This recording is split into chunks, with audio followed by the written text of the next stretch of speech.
ಮಠಾಶ್ ಪಾಕ್ಗೆ message. ಒಂದೇ ದಿನ Modi master stroke. ಕೆಣಕಿದ್ರೆ ಹುಷಾರ್ ಅಂದಿದ್ಯಾಕೆ ಮೋದಿ? ಇದುವೇ ಚದುರಂಗದ ಮೊದಲ story, Modi master stroke.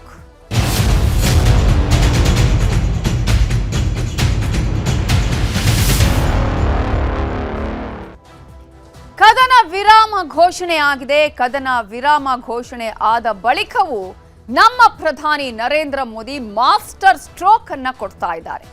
Jammu ಕಾಶ್ಮೀರದ ಶೋಪಿಯಾನ್ನಲ್ಲಿ 3 ಉಗ್ರರ ಹತ್ಯೆಯಾಗಿದೆ. ಆದಂಪುರ ಏರ್ ಬೇಸ್ನಿಂದಲೇ ಪಾಕ್ಗೂ ಬಿಗ್ ಮೆಸೇಜ್ ಅನ್ನ ಕೊಟ್ಟಿದ್ದಾರೆ ಪ್ರಧಾನಿ ನರೇಂದ್ರ ಮೋದಿ. ಮೊನ್ನೆ ಕೂಡ ಹೇಳಿದ್ರು, ಕದನ ವಿರಾಮ ಘೋಷಣೆ ಆದ ಬಳಿಕವೂ ಇದು ಅಂತ್ಯ ಅಲ್ಲ ಅನ್ನುವಂತಹ ವಿಚಾರವನ್ನ ಹೇಳಿದ್ರು. ಯಾರ ಮಧ್ಯಸ್ಥಿಕೆಯೂ ಇದಕ್ಕೆ ಅವಶ್ಯಕತೆ ಇಲ್ಲ ಅನ್ನುವಂತಹ ಸಂದೇಶವನ್ನ ಕೂಡ ಪ್ರಧಾನಿ ನರೇಂದ್ರ ಮೋದಿ ಅವರು ಕೊಟ್ಟಿದ್ದಾರೆ. ಇಂತಹ ಸಂದರ್ಭದಲ್ಲಿ ಇದೀಗ ಕೇವಲ ಮಿಲಿಟರಿ ಕಾರ್ಯಾಚರಣೆಗೆ ಮಾತ್ರ ಕದನ ವಿರಾಮ ಘೋಷಣೆ ಆಗಿರೋದು, ಉಗ್ರವಾದಕ್ಕೆ ಅಲ್ಲ. ಭಯೋತ್ಪಾದಕರನ್ನ ಮಟ್ಟ ಹಾಕುವ ಆಪರೇಷನ್ ನಡೆಯುತ್ತೆ ಅನ್ನೋದಕ್ಕೆ ಜಮ್ಮು ಕಾಶ್ಮೀರದ ಶೋಪಿಯಾನ್ನಲ್ಲಿ ಇವತ್ತು 3 ಉಗ್ರರ ಹತ್ಯೆ ನಡೆದಿರೋದೇ ಸಾಕ್ಷಿಯಾಗಿದೆ. ಅಷ್ಟು ಮಾತ್ರ ಅಲ್ಲ, ಇನ್ನೂ ಕೂಡ ಈ ಕಾರ್ಯಾಚರಣೆ ನಡೆಯುತ್ತೆ. ಈ 3 ಉಗ್ರರು ಯಾರು, ಅವರ ಹಿನ್ನೆಲೆ ಏನು, ಯಾವ ಕಾರಣಕ್ಕಾಗಿ ಈ 3 ಉಗ್ರರು ಬಹಳ ಇಂಪಾರ್ಟೆಂಟ್ ಆಗಿತ್ತು ಅನ್ನೋದನ್ನ ಕೂಡ ನಾವು ನಿಮಗೆ ಹೇಳ್ತಾ ಹೋಗ್ತೀವಿ. ಅಷ್ಟು ಮಾತ್ರ ಅಲ್ಲ, ಇವತ್ತು ಆದಂಪುರ ಏರ್ ಬೇಸ್ನಿಂದಲೇ ಪಾಕಿಸ್ತಾನಕ್ಕೆ ಬಿಗ್ ಮೆಸೇಜ್ ಅನ್ನ ರವಾನೆ ಮಾಡಿದ್ದಾರೆ ಪ್ರಧಾನಿ ನರೇಂದ್ರ ಮೋದಿ. ಆದಂಪುರ ಏರ್ ಬೇಸ್ಗೆ ಸಂಬಂಧಪಟ್ಟ ಹಾಗೆ ಪಾಕಿಸ್ತಾನ ಸಾಕಷ್ಟು ಸುಳ್ಳು ಸುದ್ದಿಗಳನ್ನ ಹರಡ್ತಾ ಇತ್ತಲ್ಲ. S-400 ಅನ್ನ ನಾವು ಹೊಡೆದುರುಳಿಸಿದ್ದೀವಿ ಅನ್ನುವ ವಿಚಾರವನ್ನ ಹೇಳ್ತಾ ಇತ್ತು. ಆದಮ್ ಏರ್ ಬೇಸ್ ಅನ್ನುವಂಥದ್ದು ಪಿಲ್ಲರ್ ಭಾರತದ ಏರ್ ಬೇಸ್ಗೆ ಸಂಬಂಧಪಟ್ಟ ಹಾಗೆ. ಇಂತಹ ಸಂದರ್ಭದಲ್ಲೇ ಇದನ್ನ ಹೊಡೆದುರುಳಿಸಿದ್ದೀವಿ, ಸರ್ವನಾಶ ಮಾಡಿದ್ದೀವಿ ಅನ್ನುವಂತಹ ಒಂದು ಮಾತನ್ನ ಪಾಕಿಸ್ತಾನ ಹೇಳ್ತಾ ಇತ್ತಲ್ಲ. ಈ ಒಂದು ಕಾರಣಕ್ಕಾಗಿಯೇ ಪ್ರಧಾನಿ ನರೇಂದ್ರ ಮೋದಿ ಅವರು ಇವತ್ತು ಬೆಳ್ಳಂಬೆಳಗ್ಗೆ ಆದಂಪುರ ಏರ್ ಬೇಸ್ಗೆ ಹೋಗಿದ್ದು, ಅಲ್ಲಿಂದಲೇ ಇವತ್ತು ಬಿಗ್ ಮೆಸೇಜ್ ಅನ್ನ ಪಾಕಿಸ್ತಾನಕ್ಕೆ ರವಾನೆ ಮಾಡಿದ್ದು. ಹಾಗಾದ್ರೆ ಈ ವಿಚಾರದಲ್ಲಿ ಯಾವೆಲ್ಲ ಬೆಳವಣಿಗೆಗಳು ನಡೆದಿದೆ ಅನ್ನೋದಕ್ಕಿಂತ ಮುಂಚೆ ಈಗಾಗಲೇ 3 ಉಗ್ರರು ಮಠಾಶ್ ಆಗಿದ್ದಾರೆ. ಅದಕ್ಕೆ ಸಂಬಂಧಪಟ್ಟಂತಹ ಮಾಹಿತಿಯನ್ನು ಕೂಡ ನಿಮಗೆ ಕೊಡ್ತಾ ಹೋಗ್ತೀವಿ. ಯಾರ್ಯಾರು, ಅವರ ಹಿನ್ನೆಲೆ ಏನು, ಯಾವ ಕಾರಣಕ್ಕಾಗಿ ಇದೀಗ ಈ 3 ಉಗ್ರರ ಹತ್ಯೆ ಇಂಪಾರ್ಟೆಂಟ್ ಆಗಿತ್ತು ಅನ್ನೋದನ್ನ ನಾವು ನೋಡ್ತಾ ಹೋಗೋದಾದ್ರೆ, 3 ಉಗ್ರರು ಮಠಾಶ್ ಆಗಿದ್ದಾರೆ. ಜಮ್ಮು ಕಾಶ್ಮೀರದ ಹಳ್ಳಿಗಳಲ್ಲೂ ಕೂಡ ಈಗಾಗಲೇ ನಮ್ಮ ಕಾರ್ಯಾಚರಣೆ ನಿರಂತರವಾಗಿ ನಡೀತಾ ಇದೆ. ಈ ಒಂದು ಕಾರ್ಯಾಚರಣೆಯಲ್ಲಿ ಉಗ್ರರಿಗಾಗಿ ತಲಾಶನ್ನ ನಡೆಸಲಾಗ್ತಾ ಇದೆ. ಕಾರ್ಯಾಚರಣೆ ನಿಂತಿಲ್ಲ, ಯಾಕಂತ ಹೇಳಿದ್ರೆ ಆಪರೇಷನ್ ಸಿಂಧೂರ್ ಕಾರ್ಯಾಚರಣೆ ಕಂಟಿನ್ಯೂ ಆಗ್ತಾ ಇದೆ. ಅದು ಯಾಕಾಗಿ? ಉಗ್ರರಿಗೋಸ್ಕರ, ಉಗ್ರರನ್ನ ಮಟ್ಟ ಹಾಕ್ತೀವಿ ಅನ್ನೋದೇ ಭಾರತದ 1 ಲೈನ್ ಅಜೆಂಡಾ. ಇದನ್ನ ಇಟ್ಟುಕೊಂಡು ಕಾರ್ಯಾಚರಣೆ ನಡೆಸಲಾಗ್ತಾ ಇದೆಯೇ ಹೊರತು ಈಗಾಗಲೇ ಭಾರತ ಮಿಲಿಟರಿ ಕದನಕ್ಕೆ ಮಾತ್ರ ಇಲ್ಲಿ ನಾವು ವಿರಾಮವನ್ನ ಕೊಡ್ತೀವಿ ಅಂತ ಹೇಳಿದೆ. ಆ ಕಾರಣಕ್ಕಾಗಿಯೇ ಆಪರೇಷನ್ ಸಿಂಧೂರ್ ಕಾರ್ಯಾಚರಣೆ ಇನ್ನೂ ಕೂಡ ನಿರಂತರವಾಗಿ ಸಾಗ್ತಾ ಇದೆ. ಪಾಕಿಸ್ತಾನ ಮತ್ತು ಭಾರತದ ಮಧ್ಯೆ ನಾನು ಮಧ್ಯಸ್ಥಿಕೆಯನ್ನ ವಹಿಸಿದ್ದೀನಿ, ಕದನ ವಿರಾಮವನ್ನ ಘೋಷಣೆಯಾಗಿದೆ ನನ್ನ ಕಾರಣಕ್ಕಾಗಿ ಅಂತ ಅಮೆರಿಕ ಹೇಳ್ತಾ ಇತ್ತು. ಭಾರತ ಸ್ಪಷ್ಟವಾಗಿ ಹೇಳಿದೆ, ಈ ಯುದ್ಧ ಕದನ ವಿರಾಮ ಆಗಿರೋದು ಕೇವಲ ಮಿಲಿಟರಿ ಕಾರ್ಯಾಚರಣೆಗೆ ಮಾತ್ರ. ಇಂತಹ ಒಂದು ಉಗ್ರರನ್ನ ಹತರನ್ನಾಗಿ ಮಾಡುವುದು ಅಥವಾ ಅವರನ್ನ ನಾವು ಬಿಡುವಂತಹ ಮಾತೇ ಇಲ್ಲ. ಇದು ತಾತ್ಕಾಲಿಕ ವಿರಾಮ ಅಷ್ಟೇ, ಆದರೆ ಅಂತ್ಯ ಅಲ್ಲ ಅನ್ನೋದನ್ನ ನೇರವಾಗಿ ಸ್ಪಷ್ಟವಾಗಿ ಭಾರತ ಎಚ್ಚರಿಕೆಯನ್ನ ಕೂಡ ಕೊಟ್ಟಿದೆ. ಅದು ಯಾವುದೇ ರಾಷ್ಟ್ರ ಆಗಿರಲಿ, ಅಂತಹ ಭಯೋತ್ಪಾದಕರಿಗೆ ಸಹಾಯ ಮಾಡುವ ದೇಶಗಳಿಗೂ ಕೂಡ ಭಾರತ ಈ ಮೂಲಕ ಸ್ಪಷ್ಟವಾಗಿ ಸಂದೇಶವನ್ನ ರವಾನೆ ಮಾಡಿದೆ. ಇವತ್ತು 3 ಜನ ಉಗ್ರರನ್ನ ಹತ್ಯೆ ಮಾಡಲಾಗಿದೆ. ಈ 3 ಜನ ಉಗ್ರರನ್ನ ಈಗಾಗಲೇ ಹತ್ಯೆ ಮಾಡಿರುವಂಥದ್ದು ಅವರು ಬೇರೆ ಬೇರೆ ಪ್ರಕರಣಗಳಲ್ಲಿ ಭಾಗಿಯಾಗಿದ್ರು ಅನ್ನೋದನ್ನ ನಾವು ಗಮನಿಸಬೇಕಾಗುತ್ತೆ. ಮೋಸ್ಟ್ ವಾಂಟೆಡ್ 3 ಉಗ್ರರು ಇವರು ಅನ್ನೋದನ್ನ ನಾವಿಲ್ಲಿ ಗಮನಿಸಬೇಕಾಗುತ್ತೆ. ಅನೇಕ ಪ್ರಕರಣಗಳಲ್ಲಿ ಈ ಮೋಸ್ಟ್ ವಾಂಟೆಡ್ ಉಗ್ರರು ಭಾಗಿಯಾಗಿದ್ರು, ಅನೇಕರ ಸಾವಿಗೆ ಕಾರಣ ಆಗಿದ್ರು, ಅಮಾಯಕರನ್ನ ಸಾಯಿಸಿದಂತಹ ಪ್ರಕರಣಗಳಲ್ಲಿ ಈ ಮೋಸ್ಟ್ ವಾಂಟೆಡ್ ಉಗ್ರರು ಇದ್ರು. ಸೊ ಇಂತಹ 3 ಉಗ್ರರನ್ನ ಇವತ್ತು ಜಮ್ಮು ಕಾಶ್ಮೀರದ ಶೋಪಿಯಾನ್ನಲ್ಲಿ ನಮ್ಮ ಭಾರತೀಯ ಸೇನೆ ಇವರನ್ನ ಹತ್ಯೆ ಮಾಡಿದೆ ಅಂತ ಹೇಳಿದ್ರೆ ಇವರ ಎನ್ಕೌಂಟರ್ ಅನ್ನ ಮಾಡಿದೆ. ಯಾಕಂದ್ರೆ ಈಗಾಗಲೇ ಪಾಕಿಸ್ತಾನ ಹೇಳ್ತಾ ಇತ್ತು, ಒಂದಷ್ಟು ಲೆಕ್ಕಗಳನ್ನ ಕೊಡ್ತಾ ಇತ್ತು ಪಾಕಿಸ್ತಾನ, ಎಷ್ಟು ಮಂದಿ ಸೈನಿಕರ ಹತರಾಗಿದ್ದಾರೆ ಅಥವಾ ಏನಾಗಿದೆ, ಭಾರತ ಕೊಡುವಂತಹ ಲೆಕ್ಕ ಸುಳ್ಳು ಅನ್ನುವಂತಹ ವಿಚಾರವನ್ನ ಹೇಳ್ತಾ ಇತ್ತು. ಆದರೆ ಈ ಕಾರ್ಯಾಚರಣೆ ಮೊನ್ನೆಯಿಂದಲೂ ಕೂಡ ನಿರಂತರವಾಗಿ ನಡೀತಾ ಇದೆ. ಶೋಪಿಯಾನ್ನಲ್ಲಿ 3 ಉಗ್ರರ ಹೆಣವನ್ನ ಬೀಳಿಸಿ ಸೇನೆ ಆಗ್ಲೇ ಹೇಳ್ತಾ ಇದ್ವಿ ನಾವು. ಅಂದ್ರೆ ಇನ್ನೂ ಕೂಡ ಕಾರ್ಯಾಚರಣೆ ನಿರಂತರವಾಗಿ ಇರೋದಕ್ಕೆ, ಕಂಟಿನ್ಯೂ ಆಗ್ತಾ ಇರೋದಕ್ಕೆ ಇದುವೇ ಸಾಕ್ಷಿಯಾಗಿದೆ. ಉಗ್ರರನ್ನ ಬಿಡುವ ಮಾತೇ ಇಲ್ಲ ಅನ್ನೋದನ್ನ ಶೋಪಿಯಾನ್ನಲ್ಲಿ ನಡೆದಿರುವಂತಹ ಈ ಒಂದು 3 ಉಗ್ರರ ಸಾವೇ ಇಲ್ಲಿ ಗೊತ್ತಾಗ್ತಾ ಇರುವಂಥದ್ದು. TRF ಉಗ್ರರಾದ ಶಾಹಿದ್ ಕುಟ್ಟಾಯ್, ಅದ್ನಾನ್ ಶಫಿಯಾ ಹತ್ಯೆಯಾಗಿದೆ. ಈಗಾಗಲೇ 3 ಹತ್ಯೆಯಾಗಿದೆ. ಒಬ್ಬನಿಗಾಗಿ ಹುಡುಕಾಟವನ್ನು ಕೂಡ ಮಾಡಲಾಗ್ತಾ ಇದೆ. ಇವರ ಹಿನ್ನೆಲೆ ಏನು ಅನ್ನೋದನ್ನು ಕೂಡ ನಾವು ನಿಮಗೆ ಹೇಳ್ತಾ ಹೋಗ್ತೀವಿ. ಶಾಹಿದ್ ಕುಟ್ನಾಯ್ ಆಗಿರ್ಬೋದು, ಅದ್ನಾನ್ ಶಫಿಯಾ ಆಗಿರ್ಬೋದು, ಇವರು ಯಾವ ಪ್ರಕರಣಗಳಲ್ಲಿ ಇವರು ಬೇಕಾಗಿದ್ರು, ಯಾವ ಕಾರಣಕ್ಕಾಗಿ ಇವರ ಹತ್ಯೆ ಬಹಳ ಇಂಪಾರ್ಟೆಂಟ್ ಆಗಿತ್ತು ಅನ್ನುವಂಥದ್ದು ಈ TRF ಉಗ್ರರಾದಂತಹ ಶಾಹಿದ್ ಕುಟ್ಟಾಯ್ ಆಗಿರ್ಬೋದು, ಅದ್ನಾನ್ ಶಫಿಯಾ ಹತ್ಯೆಯನ್ನ ಮಾಡುವುದರ ಮೂಲಕ ಈಗಾಗಲೇ ಮೋಸ್ಟ್ ವಾಂಟೆಡ್ ಉಗ್ರರ ಹತ್ಯೆಯನ್ನು ಕೂಡ ಭಾರತೀಯ ಸೇನೆ ಮಾಡಿದೆ. ಇನ್ನು ಈಗಾಗಲೇ ಮತ್ತೊಬ್ಬ ಉಗ್ರನ ಗುರುತನ್ನ ಪತ್ತೆ ಹಚ್ಚುತ್ತಾ ಇದೆ ಸೇನಾ ಪಡೆ. ಅಂದ್ರೆ ಈಗಾಗಲೇ ಇವರಿಬ್ಬರು ಯಾರು ಅನ್ನೋದು ಗೊತ್ತಾಗಿದೆ, ಆದ್ರೆ ಮತ್ತೊಬ್ಬನನ್ನ ಹೊಡೆದುರುಳಿಸಲಾಗಿದೆಯಲ್ಲ, ಆತ ಯಾರು, ಅವನ ಒಂದು ಹಿನ್ನೆಲೆ ಏನು ಅನ್ನೋದರ ಬಗ್ಗೆ ಕೂಡ ಈಗಾಗಲೇ ಆತನ ಗುರುತು ಪತ್ತೆ ಹಚ್ಚುವಂತಹ ಕೆಲಸವನ್ನ ನಮ್ಮ ಸೇನೆ ಮಾಡ್ತಾ ಇದೆ. ಈಗಾಗಲೇ ಇವರೆಲ್ಲರೂ ಕೂಡ ಪಾಕಿಸ್ತಾನ ಮೂಲದವರು ಅನ್ನೋದು ಕೂಡ ಗೊತ್ತಾಗಿದೆ. ಪ್ರಮುಖವಾಗಿ ನಾವಿಲ್ಲಿ ಗಮನಿಸಬೇಕಾಗುತ್ತೆ, ಯಾಕೆ ಈ ಒಂದು ಕಾರ್ಯಾಚರಣೆ ಇಂಪಾರ್ಟೆಂಟ್ ಅನ್ನೋದರ ಜೊತೆಗೆ ಇವರಿಬ್ಬರು ಯಾರು ಅಥವಾ ಆ 3 ಉಗ್ರರು ಯಾರು ಅನ್ನುವಂತಹ ವಿಚಾರ ಇಡೀ ದೇಶಕ್ಕೆ ಮಾತ್ರ ಅಲ್ಲ, ಇಡೀ ವಿಶ್ವಕ್ಕೆ ಗೊತ್ತಾಗಬೇಕಾಗಿದೆ. ಇಂತಹ ಉಗ್ರರನ್ನ ಯಾವ ದೇಶ ಪೋಷಿಸ್ತಾ ಇದೆ, ಎಲ್ಲಿ ಇದ್ರು ಇವರು, ಯಾರವರು ಅನ್ನೋದ್ರ ಬಗ್ಗೆ. ಪಾಕಿಸ್ತಾನ ಮೂಲದ ಉಗ್ರನು ಅನ್ನುವಂತಹ ಶಂಕೆ ಕೂಡ ಇದೆ. ಈಗಾಗಲೇ ಮತ್ತೊಬ್ಬ ಉಗ್ರನ ಗುರುತು ಪತ್ತೆಗಾಗಿ ಈಗಾಗಲೇ ನಮ್ಮ ಭಾರತೀಯ ಸೇನೆ ಜಾಲಾಟವನ್ನ ಮಾಡ್ತಾ ಇದೆ. ಆತನ ಗುರುತು ಪತ್ತೆ ಹಚ್ಚುವಂತಹ ಕೆಲಸವನ್ನ ಮಾಡ್ತಾ ಇದೆ, ಮಾಹಿತಿಗಳನ್ನ ಕೂಡ ಕಲೆ ಹಾಕ್ತಾ ಇದೆ. ಈಗಾಗಲೇ ಪಾಕಿಸ್ತಾನ ಮೂಲದ ಉಗ್ರ ಅನ್ನುವಂತಹ ಶಂಕೆ ಇರುವಂತಹ ಹಿನ್ನೆಲೆಯಲ್ಲಿಯೇ ಇನ್ನಷ್ಟು ಮಾಹಿತಿಯನ್ನ ಕೂಡ ಈಗಾಗಲೇ ನಮ್ಮ ಭಾರತೀಯ ಸೇನೆ ಈಗಾಗಲೇ ಪಡ್ಕೊಳ್ತಾ ಇದೆ. ಆಗ್ಲೇ ಹೇಳಿದೆ 3 ಉಗ್ರರು, ಅದರಲ್ಲಿ 2 ಉಗ್ರರ ಗುರುತು ಪತ್ತೆಯಾಗಿದೆ.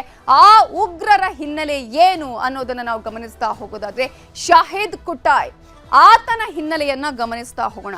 ಜಮ್ಮು ಕಾಶ್ಮೀರದ ಶೋಪಿಯಾನ್ನ ನಿವಾಸಿ ಅನ್ನೋದನ್ನ ನಾವಿಲ್ಲಿ ಗಮನಿಸಬೇಕಾಗತ್ತೆ. ಶೋಪಿಯಾನ್ನಲ್ಲೇ ಆತನ ಹತ್ಯೆಯನ್ನ ಕೂಡ, ಎನ್ಕೌಂಟರ್ ಅನ್ನ ಕೂಡ ಈಗಾಗಲೇ ನಮ್ಮ ಭಾರತೀಯ ಸೈನಿಕರು ಮಾಡಿರುವಂಥದ್ದು. 2023ರ ಮಾರ್ಚ್ನಲ್ಲಿ ಈತ ಲಷ್ಕರ್ ಇ ತೊಯ್ಬಾವನ್ನ, ಇಂತಹ ಉಗ್ರ ಸಂಘಟನೆಗೆ ಈತ ಜಾಯಿನ್ ಆಗ್ತಾನೆ. 2023ರ ನಂತರ 2024ರ ಡ್ಯಾನಿಶ್ ರೆಸಾರ್ಟ್ ದಾಳಿಯ ರೂವಾರಿ ಕೂಡ ಇದೇ ಶಾಹಿದ್ ಕುಟ್ಟಾಯ್ ಅನ್ನೋದನ್ನ ನಾವಿಲ್ಲಿ ಗಮನಿಸಬೇಕಾಗತ್ತೆ. ಅದರಲ್ಲಿ ಕೇವಲ ಭಾರತೀಯರು ಮಾತ್ರ ಅಲ್ಲ, ಜರ್ಮನ್ ಪ್ರವಾಸಿಗರನ್ನ ಕೂಡ ಈ ಶಾಹಿದ್ ಕೊಂದಿದ್ದ ಅನ್ನೋದನ್ನ ನಾವಿಲ್ಲಿ ಗಮನಿಸಬೇಕಾಗತ್ತೆ. ಇಂತಹ ರೆಸಾರ್ಟ್ನಲ್ಲಿ ಮಾಡಿದಂತಹ ಒಂದು ಹತ್ಯೆಯ ವಿಚಾರಕ್ಕೆ ಸಂಬಂಧಪಟ್ಟ ಹಾಗೆ ಬಹಳ ಇಂಪಾರ್ಟೆಂಟ್ ಆಗಿದ್ದ. ಅಷ್ಟು ಮಾತ್ರ ಅಲ್ಲ, 24 ಮೇ 2024ರ ಬಿಜೆಪಿಯ ಸರಪಂಚನ್ನ ಕೂಡ ಈತ ಹತ್ಯೆಗೈದಿದ್ದ ಅನ್ನೋದನ್ನ ನಾವಿಲ್ಲಿ ಗಮನಿಸಬೇಕಾಗುತ್ತೆ. ದೊಡ್ಡ ಮಟ್ಟದಲ್ಲಿ ಸೌಂಡ್ ಮಾಡಿದಂತಹ ಪ್ರಕರಣ ಕೂಡ ಹೌದು. ಇಂತಹ ಒಂದು ಪ್ರಕರಣದಲ್ಲಿ ಈತ ಬೇಕಾಗಿದ್ದ ಮೋಸ್ಟ್ ವಾಂಟೆಡ್ ಉಗ್ರನಾಗಿದ್ದ.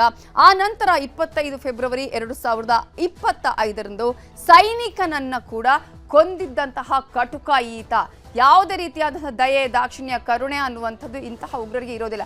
ಕಾರಣ, ಇವರು ಉಗ್ರ ಸಂಘಟನೆಗೆ ಸೇರಿರ್ತಾರೆ. ಅಷ್ಟು ಮಾತ್ರ ಅಲ್ಲ, ತಮ್ಮನ್ನ ತಾವು ಬಲಿ ಕೊಡೋದಿಕ್ಕೂ ಕೂಡ ಅಥವಾ ತಾವು ಸಾಯೋದಿಕ್ಕೂ ಕೂಡ ರೆಡಿ ಇರುವಂತಹ ಉಗ್ರರು ಇವರಾಗಿರ್ತಾರೆ. ಹೀಗಾಗಿ ಮತ್ತೆ ಈತನ ಹುಡುಕಾಟವನ್ನ ಮಾಡ್ತಾನೆ ಇರುತ್ತೆ. ಆದರೆ ಇದೀಗ ಶೋಪಿಯಾನ್ನಲ್ಲಿ ಈತ ನಮ್ಮ ಭಾರತೀಯ ಸೇನೆಯ ಕೈಯಲ್ಲಿ ಸಾವನ್ನಪ್ಪಿದ್ದಾನೆ. ಇನ್ನು 2ನೇ ಮತ್ತೊಬ್ಬ ಉಗ್ರನನ್ನು ನಾವು ಗಮನಿಸ್ತಾ ಹೋಗೋದಾದ್ರೆ, ಆತನ ಗುರುತು ಕೂಡ ಪತ್ತೆಯಾಗಿದೆ. ಅದ್ನಾನ್ ಶಫಿ ಅನ್ನುವಂಥವನು ಜಮ್ಮು ಕಾಶ್ಮೀರದ ಶೋಪಿಯಾನ್ ನಿವಾಸಿ. ಈತ ಕೂಡ ಯಾವ ರೀತಿಯಾಗಿ ಉಗ್ರ ಸಂಘಟನೆಗಳ ಜೊತೆ ಇವುಗಳಿಗೆ ಲಿಂಕ್ ಇತ್ತು, ಯಾವಾಗ ಸೇರ್ಪಡೆಯಾದ್ರು, ಆ ನಂತರ ಮಾಡಿದಂತಹ ಕುಕೃತ್ಯಗಳು ಏನು ಅನ್ನೋದನ್ನು ನಾವು ಗಮನಿಸ್ತಾ ಹೋಗೋದಾದ್ರೆ, ಈತ ಕೂಡ ಅನೇಕ ಇಂತಹ ಕುಕೃತ್ಯಗಳಲ್ಲಿ ಭಾಗಿಯಾಗಿದ್ದ ಅನ್ನೋದನ್ನ ನಾವಿಲ್ಲಿ ಗಮನಿಸಬೇಕಾಗತ್ತೆ. ಈತ ಕೂಡ ಶೋಪಿಯಾನ್ ನಿವಾಸಿಯಾಗಿದ್ರು ಕೂಡ 2024ರ ಅಕ್ಟೋಬರ್ನಲ್ಲಿ ಲಷ್ಕರ್ ಇ ತೊಯ್ಬಾ ಉಗ್ರ ಸಂಘಟನೆಗೆ ಈತ ಜಾಯಿನ್ ಆಗ್ತಾನೆ. ನೀವು ಗಮನಿಸಬೇಕಾಗುತ್ತೆ, ಇವರನ್ನ 2024 ಅಕ್ಟೋಬರ್ನಲ್ಲಿ ಈತ ಲಷ್ಕರ್ ಇ ತೊಯ್ಬಾ ಅನ್ನುವಂತಹ ಉಗ್ರ ಸಂಘಟನೆಗೆ ಸೇರ್ಪಡೆಯಾಗ್ತಾನೆ. ಆದರೆ ಅದರ ಹಿಂದೆಯೇ ಇಂತಹ ಅನೇಕ ಕೆಲಸ ಕಾರ್ಯಗಳನ್ನು ಕೂಡ ನಡೆಸಿಕೊಂಡು ಬಂದಿರ್ತಾನೆ. ಆದರೆ ಇದೀಗ 2025 ಇವತ್ತಿನ ದಿನ ಆತ ನಮ್ಮ ಭಾರತೀಯ ಸೇನೆಯ ಕೈಯಲ್ಲಿ ಹತನಾಗ್ತಾನೆ. ಶೋಪಿಯಾನ್ನಲ್ಲಿ 3 ನಾಗರಿಕರನ್ನ, ಅಮಾಯಕರನ್ನ ಹತ್ಯೆ ಮಾಡಿರುವಂತಹ ಒಂದು ಕೆಲಸ, ಇಂತಹ ಕುಕೃತ್ಯ ಕೂಡ ಇದೇ ಅದ್ನಾನ್ ಶಫಿಯಾ ಮೇಲಿರುತ್ತೆ ಅನ್ನೋದನ್ನ ನಾವಿಲ್ಲಿ ಗಮನಿಸಬೇಕಾಗುತ್ತೆ. ಈಗಾಗಲೇ 2 ಉಗ್ರರ ಬಗ್ಗೆ ಮಾಹಿತಿ ಸಿಕ್ಕಿದೆ. ಅವ್ರು ಯಾರು ಏನು ಅನ್ನೋದ್ರ ಬಗ್ಗೆ ಮಾಹಿತಿ ಲಭ್ಯ ಆಗಿದೆ. ಆದರೆ ಮತ್ತೊಬ್ಬ ಉಗ್ರ ಹತನಾಗಿದ್ದಾನಲ್ಲ, ಆತ ಪಾಕಿಸ್ತಾನ ಮೂಲದವನು ಅನ್ನೋದು ಗೊತ್ತಾಗಿದೆ. ಆತನ ಹಿನ್ನೆಲೆಯ ಬಗ್ಗೆ, ಆತನ ಗುರುತಿನ ಬಗ್ಗೆ, ಆತ ಮಾಡಿದಂತಹ ಇಂತಹ ಹೀನ ಕೃತ್ಯಗಳ ಬಗ್ಗೆ, ಆತ ಯಾವ ಸಂಘಟನೆಯಲ್ಲಿ ಇದ್ದ, ಯಾವ ಸಂಘಟನೆಯಲ್ಲಿ ತನ್ನನ್ನು ತಾನು ಆತ ಗುರುತಿಸಿಕೊಂಡಿದ್ದ ಅನ್ನೋದ್ರ ಬಗ್ಗೆ ಈಗಾಗಲೇ ಭಾರತೀಯ ಸೇನೆ ಕಾರ್ಯಾಚರಣೆಯನ್ನ ಮಾಡ್ತಾ ಇದೆ. ಅಷ್ಟು ಮಾತ್ರ ಅಲ್ಲ, ಆತನ ಗುರುತು ಪತ್ತೆ ಹಚ್ಚುವಂತಹ ಕೆಲಸವನ್ನು ಕೂಡ ಮಾಡ್ತಾ ಇದೆ. ಇನ್ನು ಈಗಾಗಲೇ ನಾವು ಈಗ ಹೇಳ್ತಾ ಇದ್ದೀವಿ ಸ್ಟಾರ್ಟಿಂಗ್ ಇಂದ ಕೂಡ, ಇವತ್ತು ಪ್ರಧಾನಿ ನರೇಂದ್ರ ಮೋದಿ ಅವರು ಪಂಜಾಬ್ನ ಅಧಾಂಪುರ ಅನ್ನುವಂತಹ ವಾಯು ನೆಲೆಗೆ ಭೇಟಿಯನ್ನ ಕೊಟ್ಟಿದ್ದಾರೆ. ಬೆಳ್ಳಂಬೆಳಗ್ಗೆಯೇ ಭೇಟಿ ಕೊಟ್ಟರು. ಆ ಭೇಟಿ ಹಲವು ವಿಶೇಷತೆಗಳಿಗೆ ಕೂಡ ಕಾರಣ ಆಗಿದೆ ಅನ್ನೋದನ್ನ ನಾವಿಲ್ಲಿ ಗಮನಿಸಬೇಕಾಗುತ್ತೆ. ನೋಡಿ, ಪ್ರಧಾನಿ ನರೇಂದ್ರ ಮೋದಿ ಅವರು ಈ ಸ್ಥಳಕ್ಕೆ ಭೇಟಿ ಕೊಟ್ಟಿರುವಂತಹ ಸಂದರ್ಭ ಆಗಿರ್ಬೋದು, ಇಲ್ಲಿ ಇರುವಂತಹ ನಮ್ಮ ಕ್ಷಿಪಣಿಗಳ ಆಗಿರ್ಬೋದು, ಯಾಕೆ ಇಂಪಾರ್ಟೆಂಟ್ ಅಂತ ಹೇಳಿದ್ರೆ, S-400 ಅನ್ನುವಂತಹ ಕ್ಷಿಪಣಿಯನ್ನ ನಾವು ಹೊಡೆದುರುಳಿಸಿದ್ದೀವಿ. ಸುದರ್ಶನ 400 ಈ ಒಂದು ಕ್ಷಿಪಣಿಯನ್ನ ನಾವು ಹೊಡೆದುರುಳಿಸಿದ್ದೀವಿ ಅಂತ ಪಾಕಿಸ್ತಾನ ಹೇಳುತ್ತೆ. ಪಾಕಿಸ್ತಾನ ಈ ವಿಚಾರವನ್ನ ದೊಡ್ಡ ಮಟ್ಟದಲ್ಲಿ ಹೇಳುತ್ತೆ. ಅದನ್ನ ನಾವು ಅದಂಪುರದಲ್ಲೇ ಅಲ್ಲೇ ನಾವು ನಾಶ ಮಾಡಿದ್ದೀವಿ ಅನ್ನುವ ವಿಚಾರವನ್ನು ಹೇಳುತ್ತೆ. ಆದ್ರೆ ಇವತ್ತು ಪ್ರಧಾನಿ ನರೇಂದ್ರ ಮೋದಿ ಅವರು ಕೂಡ ಈ ಒಂದು ಸ್ಥಳಕ್ಕೆ ಭೇಟಿ ಕೊಟ್ಟು ಯಾವುದೇ ಕಾರಣಕ್ಕೂ ನಮ್ಮ ಈ ಕ್ಷಿಪಣಿಗಳ ಆಗಿರಬಹುದು ಅಥವಾ ನಮ್ಮಲ್ಲಿಂದ ಶಸ್ತ್ರಾಸ್ತ್ರಗಳನ್ನ ಯಾವುದೇ ಕಾರಣಕ್ಕೂ ಕೂಡ ನಮ್ಮಿಂದ ಇದನ್ನ ಪಾಕಿಸ್ತಾನದಿಂದ ಹೊಡೆದುರುಳಿಸೋದಕ್ಕೆ ಸಾಧ್ಯನೇ ಆಗಿಲ್ಲ. ಅದಕ್ಕೆ ಫ್ಯಾಕ್ಟ್ ಚೆಕ್ಗೆ ಕಾರಣ ಅನ್ನೋದನ್ನ ಕೂಡ ತೋರಿಸಿದ್ದಾರೆ. ನಾವು ಮೊನ್ನೆಯಿಂದ ಕೂಡ ಹೇಳ್ತಾ ಇದ್ವಿ, ಸುದರ್ಶನ ಚಕ್ರದ ಇಂಪಾರ್ಟೆನ್ಸ್ ಏನು, ಅದರ ಸಾಮರ್ಥ್ಯ ಏನು ಅನ್ನುವಂಥದ್ದು. 3 ಒಂದು ವಾಯು ಆಗಿರ್ಬೋದು ಅಥವಾ ಜಲ ಆಗಿರಬಹುದು ಅಥವಾ ಭೂಮಿಯಲ್ಲಿ, ಇಲ್ಲಿಂದ ಅತ್ಯಂತ ವೇಗದಲ್ಲಿ ಇದರ ಒಂದು ಸಾಮರ್ಥ್ಯವನ್ನು ನಾವು ಗಮನಿಸಬಹುದು. ಪ್ರಮುಖವಾಗಿ 800ರಿಂದ 900 ಕಿಲೋಮೀಟರ್ ಒಂದು ಸಾಮರ್ಥ್ಯವನ್ನು ಕೂಡ ಇದು ಹೊಂದಿದೆ. ಅಷ್ಟರ ಮಟ್ಟಿಗೆ ಸಾಮರ್ಥ್ಯವನ್ನು ಹೊಂದಿರುವಂತಹ ಸುದರ್ಶನ ಅನ್ನುವಂತಹ S-400 ಅನ್ನುವಂತಹ ಕ್ಷಿಪಣಿಯನ್ನ ನಾವು ಹೊಡೆದುರುಳಿಸಿದ್ದೀವಿ ಅನ್ನುವಂತಹ ವಿಚಾರವನ್ನ ಪಾಕ್ ಹೇಳುತ್ತೆ. ಜೊತೆಗೆ ಆದಂಪುರ ಅನ್ನುವಂಥದ್ದು, ಆ ಒಂದು ವಾಯು ನೆಲೆಯನ್ನೇ ನಾವು ಪುಡಿ ಮಾಡಿದ್ದೀವಿ, ನಾವು ಅಲ್ಲಿ ಹಾಳು ಮಾಡಿದ್ದೀವಿ, ನಾಶಗೊಳಿಸಿದ್ದೀವಿ ಅನ್ನುವಂತಹ ವಿಚಾರವನ್ನ ಪಾಕಿಸ್ತಾನ ಹೇಳುತ್ತೆ. ಆದ್ರೆ ಇವತ್ತು ಅವೆಲ್ಲದಕ್ಕೂ ಕೂಡ ಉತ್ತರವನ್ನ ಕೊಟ್ಟಿದ್ದಾರೆ ನಮ್ಮ ಪ್ರಧಾನಿಗಳಾಗಿರುವಂತಹ ನರೇಂದ್ರ ಮೋದಿ ಅವರು. ಮತ್ತೊಂದು ಕಡೆ MiG-29 ಇದನ್ನ ಕೂಡ ಪುಡಿ ಮಾಡಲಾಗಿದೆ ಅನ್ನುವಂತಹ ವಿಚಾರವನ್ನ ಹೇಳ್ತಾರೆ. ಒಂದಷ್ಟು ಉಡಾವಣೆಗಳು, ಒಂದಷ್ಟು ರಾಕೆಟ್ಗಳು, ಒಂದಷ್ಟು ಕ್ಷಿಪಣಿಗಳ ಒಂದು ಮೂಲ ಅಂತ ಹೇಳಿದ್ರೆ ನಾವು ಆದಂಪುರ ಏರ್ ಬೇಸ್ ಅನ್ನೋದನ್ನ ಗಮನಿಸಬೇಕಾಗುತ್ತೆ. ಸೊ ನಾವು ಆ ವಾಯುನೆಲೆಯಲ್ಲಿ ನಮ್ಮ ಪಿಲ್ಲರ್ ಅಂತಾನು ಕೂಡ ಹೇಳಬೇಕಾಗುತ್ತೆ. ಅತ್ಯಂತ 2ನೇ ದೊಡ್ಡ ಏರ್ ಬೇಸ್ ಕೂಡ ಆದಂಪುರ ಏರ್ ಬೇಸ್ ಆಗಿರೋದ್ರಿಂದ ಈ ಒಂದು ಹಿನ್ನೆಲೆಯಲ್ಲಿ ಈ ಒಂದು ಆದಂಪುರ ಏರ್ ಬೇಸ್ ಅನ್ನೇ ನಾವು ಪುಡಿ ಮಾಡಿದ್ದೀವಿ, ಇದನ್ನ ನಾವು ನಾಶ ಮಾಡಿದ್ದೀವಿ, ಅಲ್ಲಿ ಸಾಕಷ್ಟು ಹಾನಿಯಾಗಿದೆ ಅನ್ನುವಂತಹ ವಿಚಾರವನ್ನ ಪಾಕಿಸ್ತಾನ ಹೇಳ್ತಾ ಇತ್ತು. ಆದ್ರೆ ಅಲ್ಲೇ ಹೋಗಿ ಆ ನೆಲದಲ್ಲೇ ನಿಂತು ಪಾಕಿಸ್ತಾನಕ್ಕೆ ಇವತ್ತು ಬಹಳ ದೊಡ್ಡದಾದಂತಹ ಒಂದು ಮೆಸೇಜ್ ಅನ್ನ ಪಾಸ್ ಮಾಡಿದ್ದಾರೆ ಪ್ರಧಾನಿ ನರೇಂದ್ರ ಮೋದಿ ಅವರು. ಈಗಾಗಲೇ ಈ 2 ವಿಚಾರಗಳು ನೀವು ಗಮನಿಸಬಹುದು, MiG-29 ಹಾಗೆಯೇ S-400. MiG-29 ಒಂದು ದೃಶ್ಯಗಳನ್ನು ನೀವು ಗಮನಿಸಿದ್ರೆ ಪ್ರಧಾನಿ ನರೇಂದ್ರ ಮೋದಿ ಅವರು ಅದರಿಂದಾನೇ ನಿಂತು ಅಲ್ಲಿ ಎಲ್ಲರ ಹತ್ರ ಕೈ ಬೀಸಿದ್ದನ್ನ ಕೂಡ ನೀವು ಗಮನಿಸಬಹುದು. ಅದೇ ಜೊತೆಗೆ S-400 ಕೂಡ ಏನೂ ಆಗಿಲ್ಲ, ಹಾಗೆಯೇ ತುಂಬಾ ಸುರಕ್ಷಿತವಾಗಿ ಇದೆ, ಯಾವುದೇ ಕಾರಣಕ್ಕೂ ಧ್ವಂಸ ಆಗಿಲ್ಲ, ಪಾಕಿಸ್ತಾನ ಹೇಳ್ತಾ ಇರೋದು ಸುಳ್ಳು ಅನ್ನೋದನ್ನ ಸಾರಿ ಹೇಳುವಂತಹ ಮೆಸೇಜ್ ಅನ್ನ ಪಾಕಿಸ್ತಾನಕ್ಕೆ ಇವತ್ತು ಪ್ರಧಾನಿ ನರೇಂದ್ರ ಮೋದಿ ಅವರು ಕೊಟ್ಟಿದ್ದಾರೆ. ಆದಂಪುರ ಏರ್ ಬೇಸ್ಗೆ ಹೋದಂತಹ ಸಂದರ್ಭದಲ್ಲಿ ನಮ್ಮ ನಮ್ಮ ಸೈನಿಕರು ಯಾವ ರೀತಿಯಾಗಿ ಹರ್ಷೋದ್ಗಾರವನ್ನ ಮಾಡಿದ್ದಾರೆ ಅನ್ನೋದನ್ನು ಕೂಡ ನಾವಿಲ್ಲಿ ಗಮನಿಸಬೇಕಾಗುತ್ತೆ. ನೋಡಿ, ಪ್ರಧಾನಿ ನರೇಂದ್ರ ಮೋದಿ ಅವರು ಅಲ್ಲಿ ಅವರ ಹತ್ರ ಒಂದು ಅಂದ್ರೆ ಕೈ ಹಸ್ತಲಾಘವ ಮಾಡುವಂತಹ ಸಂದರ್ಭದಲ್ಲಿ ಆಗಿರ್ಬೋದು ಅಥವಾ ಅವರು ಕೈ ಬೀಸ್ತಾ ಇರುವಂತಹ ಸಂದರ್ಭದಲ್ಲಿ ಪ್ರತಿಯೊಬ್ಬ ಭಾರತೀಯ ಅಥವಾ ವಾಯು ಸೇನೆಯ ಸೈನಿಕರ ಒಂದು ಹರ್ಷೋದ್ಗಾರವ ಅಲ್ಲಿ ಮುಗಿಲು ಮುಟ್ಟಿತ್ತು. ಅದೇ ರೀತಿಯಾಗಿ MiG-29 ಹಾಗೆಯೇ S-400 ಅತ್ಯಂತ ಹೆಚ್ಚಿನ ಸಾಮರ್ಥ್ಯ ಇರುವಂತಹ, ನಾವು ಹೇಳ್ತಾ ಇದ್ದೀವಿ ಅಂದ್ರೆ ಪುರಾಣಗಳಲ್ಲಿ ಸುದರ್ಶನ ಚಕ್ರದ ಇಂಪಾರ್ಟೆಂಟ್ ಏನು ಅನ್ನೋದನ್ನ ನಾವು ಹೇಳ್ತೀವಿ. ಅದೇ ರೀತಿಯಾದಂತಹ ಸಾಮರ್ಥ್ಯವನ್ನು ಹೊಂದಿರುವಂತಹ, ಈಗಾಗಲೇ ಈ ಒಂದು ಸಾಮರ್ಥ್ಯವನ್ನು ಹೊಂದಿರುವಂತಹ ಸುದರ್ಶನ ಚಕ್ರ ಅಥವಾ ಈ ಒಂದು S-400ನ ಸಾಮರ್ಥ್ಯ ಏನೂ ಆಗಿಲ್ಲ. ಅದರ ಸಾಮರ್ಥ್ಯ ಇನ್ನಷ್ಟು ಬೇರೆ ರಾಷ್ಟ್ರಗಳಿಗೂ ಪಾಠವನ್ನ, ಎಚ್ಚರಿಕೆಯನ್ನು ಕೊಡುವಂಥದ್ದನ್ನು ಕೂಡ ನಾವಿಲ್ಲಿ ಗಮನಿಸಬಹುದು. ಒಟ್ಟಾರೆಯಾಗಿ ನಾವಿಲ್ಲಿ ಗಮನಿಸ್ತಾ ಹೋಗೋದಾದ್ರೆ ಪಾಕಿಸ್ತಾನ ಯಾವ ರೀತಿಯಾಗಿ ಸುಳ್ಳು ಸುದ್ದಿಯನ್ನ ಕೂಡ ಹೇಳಿತ್ತು, ಯಾವ ರೀತಿಯಾಗಿ ಒಂದಷ್ಟು ಸುಳ್ಳು ಸಾಕ್ಷಿಗಳನ್ನ ಕೊಡುವಂತಹ ಪ್ರಯತ್ನವನ್ನ ಪಾಕಿಸ್ತಾನ ಮಾಡಿತ್ತು ಅನ್ನೋದಕ್ಕೆ ಈ ಎಲ್ಲ ಇಮೇಜಸ್ ಸಾಕ್ಷಿ ಅನ್ನೋದನ್ನ ನಾವಿಲ್ಲಿ ಗಮನಿಸಬೇಕಾಗುತ್ತೆ. ಇಲ್ಲಿ ನೀವು ಗಮನಿಸಬಹುದು, ಒಂದ್ ಕಡೆ ಇಲ್ಲಿ ನಾವು ತೋರಿಸ್ತಾ ಇದ್ದೀವಿ, ಇಲ್ಲಿ ಪಾಕಿಸ್ತಾನ ಯಾವ ರೀತಿಯಾಗಿ S-400 ಆಗಿರ್ಬೋದು ಮಿಗ್ನ ವಿಚಾರಕ್ಕೆ ಸಂಬಂಧಪಟ್ಟ ಹಾಗೆ ಒಂದಷ್ಟು ಇಲ್ಲಿ ಸೋಷಿಯಲ್ ಮೀಡಿಯಾಗಳ ಮೂಲಕ ಸುಳ್ಳು ಸುದ್ದಿಯನ್ನು ಹಬ್ಬಿಸುವಂತಹ ಕೆಲಸವನ್ನ ಮಾಡ್ತು.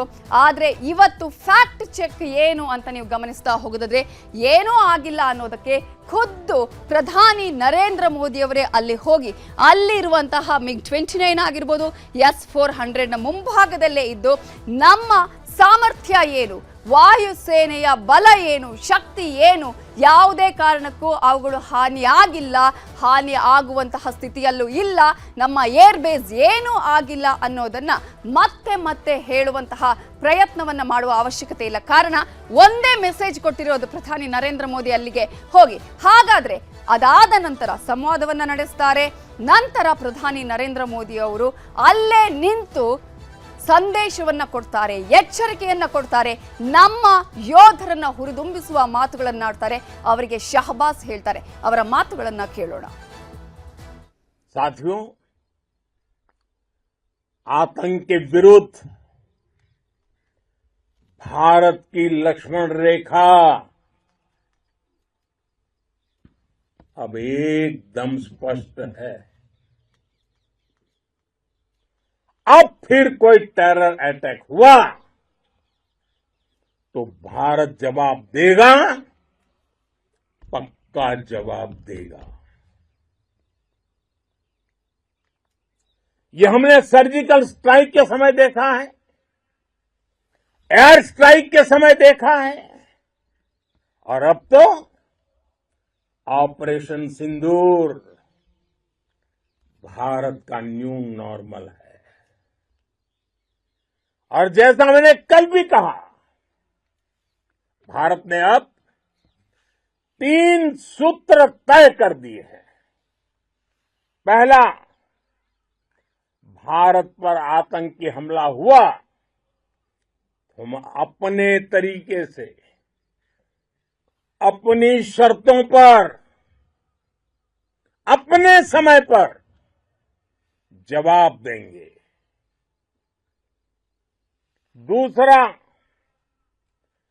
कोई भी न्यूक्लियर ब्लैकमेल भारत नहीं सहेगा. तीसरा, हम आतंक की सरपरस्त सरकार और आतंक के आकाओं को अलग अलग नहीं देखेंगे. दुनिया भी भारत के इस नए रूप को, इस नई व्यवस्था को समझते हुए ही आगे बढ़ रही है.